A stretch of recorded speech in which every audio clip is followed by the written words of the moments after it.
Russell Quirk, you've been in PR now for 3 years. Talk to me.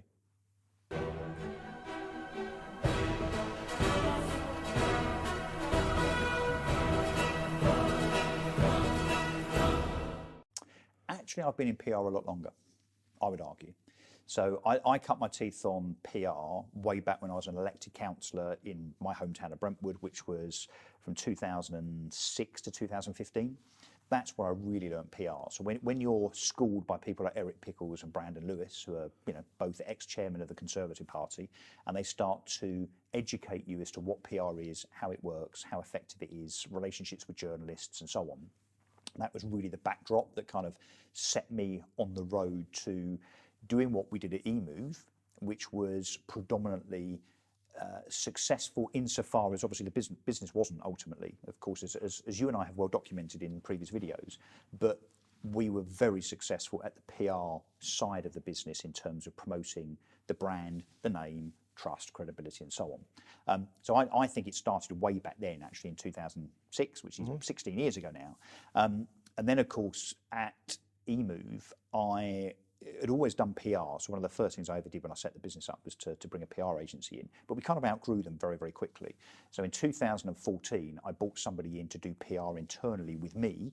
And that person, James Lockett, is now my business partner in Proper PR. And he's absolutely awesome. I mean, he's a legend.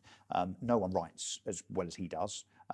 Brilliant at, ideas, creation, writing, distribution, monitoring, and so on. All the stuff we used to do at eMove.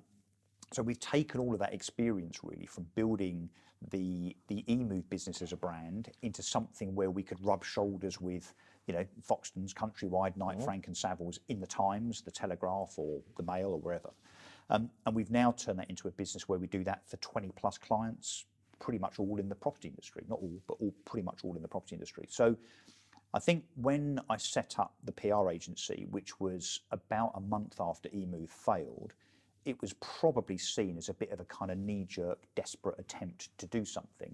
But I'd been thinking about it for months. I mean, what I really wanted to do was to take the PR function out of eMove, set it up as an agency way back before eMove went under, and then to sell PR services back to eMove and to other businesses. That was the plan that James and I had way back in 2017.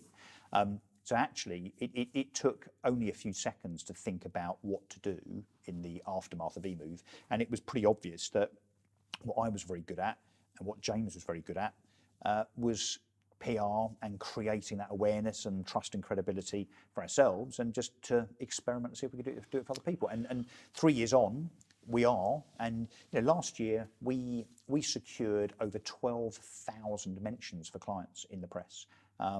It's a big scale business now already, and lots of businesses that you would know and that viewers would know are benefiting from that PR as we speak. Thank you for your time today.